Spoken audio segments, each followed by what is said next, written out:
तो hello guys, कैसे हैं आप सभी लोग। डीमन एम्पायर के एक और नए एपिसोड के साथ हाजिर हूँ।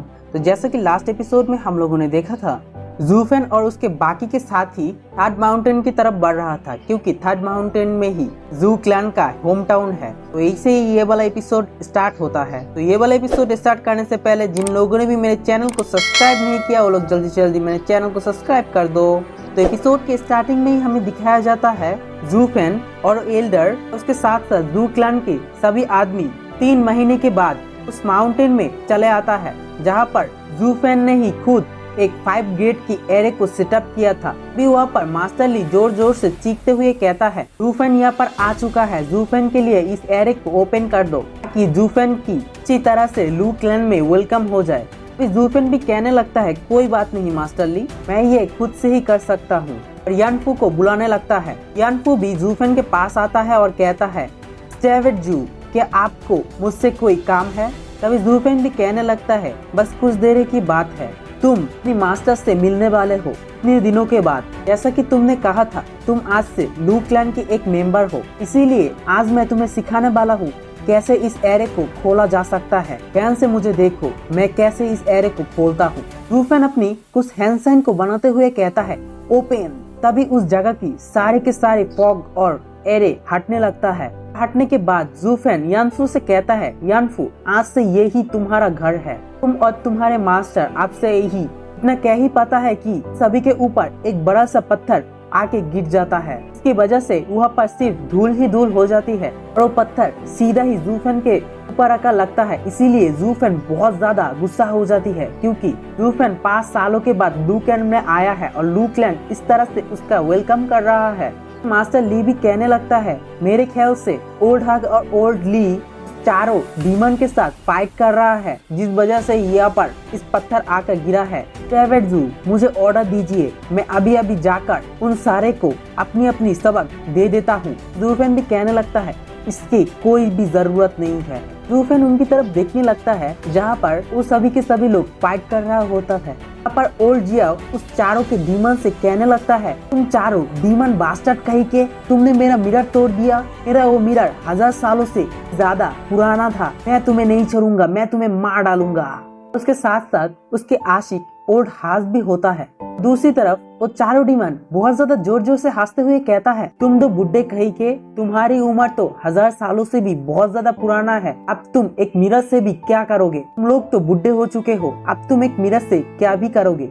अभी हांग लियन भी कहने लगता है, हम सिर्फ अपनी बातों की करके अपनी टाइम को वेस्ट कर रहे हैं, चलो लाइफ एंड डेथ की आर्ट को इस्तेमाल कर लेते हैं और इन दो बुढ़ा बुड्ढी को दिखा देते हैं हम क्या चीज है। जो सुन के मास्टर ली भी बहुत ज्यादा हैरान हो जाती है, क्योंकि वो जानता है लाइफ एंड डेथ एरे बहुत ज्यादा पावरफुल है। वो भी शॉक्ड होकर ऊपर की तरफ देखने लगता है। जू फेन की तरफ देखते हुए कहता है, स्टीवेट जू, क्या मैं उन सभी को रोकने के लिए ऊपर जाऊं? जू फेन भी कहता है, इसकी कोई भी जरूरत नहीं है। एक छोटा सा स्माइल के साथ एक चिटकिया बजाती है, तो चारों डीमन और वो बुढ़ा बुड्ढी को पता चल जाता है जू फेन यहाँ पर आ चुका है। उन लोगों के अंदर बहुत ज्यादा पेन होने लगता है। फिर हमें दिखाया जाता है, वो चारों के चारों ही डीमन ब्लड वर्म की वजह से जमीन में लूटपाट हो जाती है, जोर जोर से चीखने लगता है और उसके साथ साथ ओल्ड हाग और ओल्ड जियर भी जमीन में गिर जाता है और बहुत जोरों से चीखने लगता है, क्योंकि जू फेन ने अपने ब्लड वर्म को एक्टिवेट कर लिया था।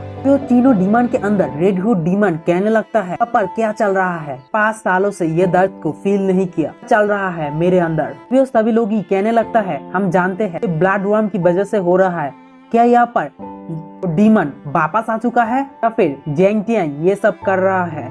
ओल्ड जियर भी कहने लगता है, बेवकूफ मत बनो, जेंग टियान नहीं जानता कैसे इस ब्लड वर्म को एक्टिवेट किया जाता है। एक ओल्ड डीमन भी कहने लगता है, तो फिर कौन हमारे साथ ऐसे खेल रहा है? जब अगर वो नहीं जानता कैसे इस ब्लड वर्म को एक्टिवेट किया जाता है, तो फिर क्यों मुझे इतना ज्यादा पेन हो रहा है? फिर ओल्ड जियर भी कहने लगता है कि भला कुछ पूछने की चीज है? एक ही आदमी है इस दुनिया में जो कि ऐसा कर सकता है, कि वो बच्चा लौट आया है। तभी वहाँ पर जू फेन, मास्टर ली और यानफू भी आ जाता है। जू फेन उस रेड हुड डीमन के पास आकर एक डेविल वाला लुक के साथ घूरने लगता है। तो तीनों डीमन और ओल्ड जाओ और ओल्ड जी जू फेन के आगे झुकने लगता है। जू फेन और उसके एल्डर लोग से जा ही रहा होता है कि तभी ओल्ड हांग ली से कहने लगता है, ली प्लीज स्टेवर्ट जू को जरा कुछ कहो, हम नहीं है जो कि इस फाइट को स्टार्ट किया है, ये तो वो तीनों डीमन है जो कि हमारे साथ फाइट करने के लिए तुला हुआ था।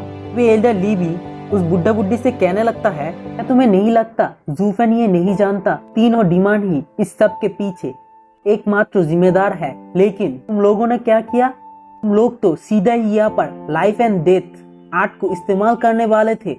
तुमने एक बार भी नहीं सोचा लाइफ एंड डेथ आर्ट को इस्तेमाल करने से यहाँ पर एक बहुत बड़ा डिस्ट्रक्टिव एरे को डिस्ट्रॉय किया जा सकता है और उसके साथ साथ लू क्लैन भी पूरी तरह से डिस्ट्रॉय हो जाता।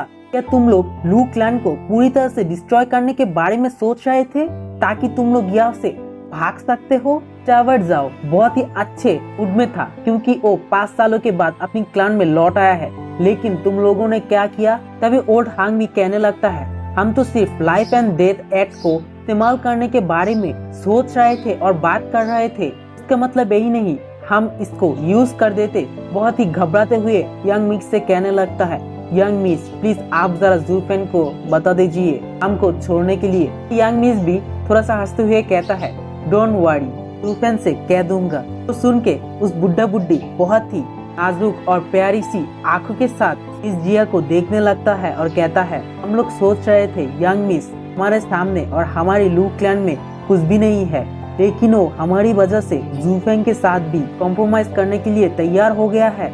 मिस जिया तो वाकई में बहुत ज्यादा अच्छी है। दूसरे सीन में हमें लू क्लैन की अंदर वाला सीन दिखाया जाता है जहाँ पर वही ओल्ड हाग और ओल्ड जिया आ जाती है और वो लोग जूफेन के रिक्वेस्ट करने लगती है ताकि उसको छोड़ दे। तो जूफेन भी कहने लगता है, मिस जिया की वजह से इस बार मैं तुम दोनों को छोड़ रहा हूँ, लेकिन फ्यूचर में ये बात जरूर याद रखना। तभी वो दोनों भी कहता है, स्टेवर्ट जू आपका बहुत बहुत शुक्रिया हमें छोड़ने के लिए। तभी दूसरे सीन में हमें दिखाया जाता है कोई वहाँ पर बहुत ज्यादा स्पीड से भागते हुए आता है और यंग फू से कहने लगता है, यंग फू मेरे डिसाइबल। यंग फू भी पीछे की तरफ घूमते हुए देखता है वहाँ पर तो मेडिसिन किंग आ चुका है। यंग फू मेडिसिन किंग को देख के बहुत ज्यादा शॉक्ड हो जाती है और कहता है, ली क्या ये मेरे मास्टर है? सच में तुम मेरे मास्टर हो? तभी मेडिसिन किंग भी कहने लगता है, हाँ जरूर, मैं जूफेंग से एक 8 ग्रेड पिल को खाया था जिस वजह से मेरे अंदर की सारा का सारा पॉइजन निकल गया और मैं बहुत ज्यादा यंग हो गया। क्या मैं अब हैंडसम नहीं लग रहा हूँ? मैं तो तुम्हें पहले से ही कह दिया था, मैं जब यंग था तभी 7 क्लाउड पॉइजन की वजह से मेरे एज बहुत ज्यादा हो गया था और उसके अलावा भी मैं फ्लावर एंड टावर की उन सारे मास्टर को 7 क्लाउड की पॉइजन दिया था। तब उन सभी पॉइजन को कंट्रोल करने की वजह से मेरे ओल्ड भी बहुत ज्यादा तेजी से आगे बढ़ रहा था। मैंने तुम्हें ये भी कहा था अगर मैं मेरे अंदर से उस वाला पॉइजन को हटा देता हूँ तो मैं बहुत ज्यादा यंग हो जाऊंगा। देखा तुमने, मैं नहीं झूठ बोल रहा था। तभी यानफू भी कहने लगता है रोने वाला शक्ल लेके, बिल्कुल सही, तुम ही मेरे मास्टर हो। इतने दिनों के बाद मैं तुमसे मिल रहा हूँ। तो बिल्कुल सही हालत में इस बाला क्लैन में ज्वाइन किया है। यांग फू और मेडिसिन किंग एक दूसरे के साथ लिपटते हुए रोने लगता है और कहता है, मास्टर, और दूसरा कहता है, मेरे डिसाइबल।